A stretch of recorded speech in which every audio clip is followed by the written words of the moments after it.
आता जो आपण शिलालेखाचं वाचन करण्याचा प्रयत्न केला, ज्याच्यामध्ये आपल्याला शिलालेखाची लिपी लक्षात आली, शिलालेखाची भाषा कशा पद्धतीने आपण डिकोड करतो ही गोष्ट लक्षात आली।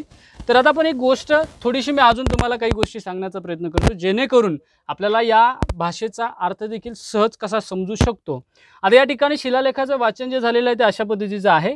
सुरुवातीचे दोन शब्द आहे सिद्धम्म हा शब्दानी आहे, नंतर महाभोजस, साडगोरस, वासिठी पुतस, पुढचे सुल शब्द वाचायला भेटते, पुढचे शब्द वाचायला भेटत नाही। त्याच्यानंतर पुतस शब्द आहे, त्याच्यानंतर परत पुढचे शब्द वाचायला भेटत नाहीत, कारण भग्न झालेल्या मध्ये ही जी लाईन गेलेली आहे, क्रॉस झालेला आहे, म्हणजे इथून नष्ट झालेला आहे। पुढचे जे शब्द आहेत पुतस आहे, त्याच्यानंतर आहे विजयस, धम्म, देय, कोढी।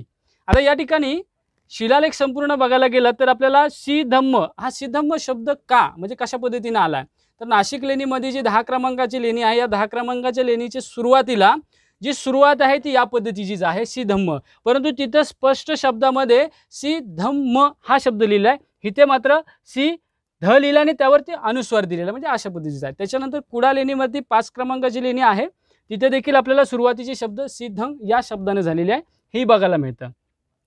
पुढे आहे महाभोजस, महाभोजस म्हणजे महाभोज।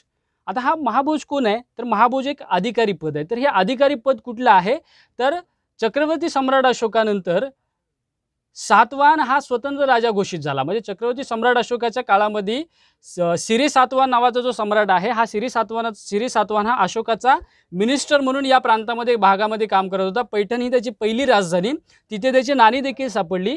त्याच्यानंतर त्याचा जो मुलगा आहे त्याचं नाव आहे सिमुक सातवाहन। हा सिमुक सातवाहनानंतर चक्रवर्ती सम्राट अशोकाच्या नंतर मात्र या सिमुक सातवाहनानं काय केलं की मी आता स्वतंत्र राजा आहे, मी कोणाच्या अंडरमध्ये काम करत नाही, यानं स्वतःचं साम्राज्य उभं केलं। म्हणून सिमुक सातवाहनाला सातवाहन साम्राज्याचा निर्माता म्हटलं जातं, परंतु सातवाहन साम्राज्य हे सिरी सातवाहनाच्या काळापासून सुरू आहे, परंतु सिमुक सातवाहन हा स्वतंत्र राजा घोषित झालेला आहे। त्याच्यानंतर या सातवाहनांचे 30 सम्राट आपण बघायला गेले ते सातवाहनांचे 30 सम्राट या ठिकाणी झालेले आहेत, 1-2 नव्हे तर 30, आणि 1-2 वर्ष नव्हे तर तब्बल 450 वर्ष या महाराष्ट्रावरती सातवाहनांचं ऐतिहासिक राज्य आपल्याला बघायला मिळतं। या शिलालेखामध्ये जो महाभोज आहे, हा महाभोज सातवाहनांच्या प्रदेशातील भुक्ती नावाचा जो प्रदेश आहे, म्हणजे जसं जनपद म्हणजे ज्या ठिकाणी राजा राहतो ती जनपद, हे राजाच्या नंतर एक राष्ट्र नावाची संकल्पना येते, राष्ट्र नंतर आहार नावाची संकल्पना येते, आहार नंतर विभाग नावाची संकल्पना आहे, देश संकल्पना आहे, त्याच्यानंतर लास्टला आपल्याला भुक्ती नावाची संकल्पना देखील बघायला मिळते। तर या भुक्तीचा जो अधिकारी आहे, जसं आहार ज्याला म्हणतो आपण, आहाराला अमात्य हा अधिकारी आहे, तसा भुक्तीला महाभोज अधिकारी आहे। तर या ठिकाणी महाभोज याच्यामध्ये आपल्याला जी काही गोष्ट बघायला मिळतात त्या आपल्याला बऱ्याच गोष्टी या ठिकाणी स्पष्ट लक्षात येतात की या ठिकाणी जो महाभोज आहे, या महाभोजाचं नाव आहे साडगोरस।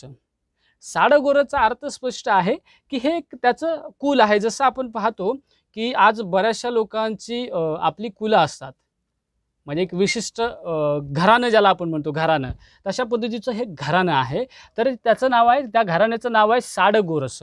आता हे साडगोरस जे नाव आहे आपल्याला कुडा लेणीमध्ये बघायला मिळतं, साडगेरी या अर्थाने आणि साडकर या अर्थाने। त्याच्यानंतर जे पुढचं आहे वासिठी पुतस, वासिठी पुतस म्हणजे वासिष्ठीचा मुलगा, वासिष्ठी पुत्र।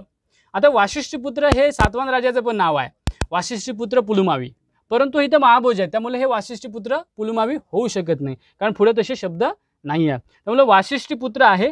पुढे मात्र सुल हे 2 शब्द थोड्याशा अक्षरावरून आपण समजू शकतो, पण त्याचे पुढचे शब्द समजत नाही, म्हणजे वासिष्ठी पुत्र जो कोणी सुल या शब्दाने सुरुवात झालेलं नाव आहे त्याचा मुलगा, आणि त्याच्यानंतर पुढचा शब्द देखील नष्ट झाले तर हे डेफिनेटली महिलेचं नाव असू शकतं, कारण कुडा लेणीमध्ये अशा पद्धतीचे शिलालेख आहेत।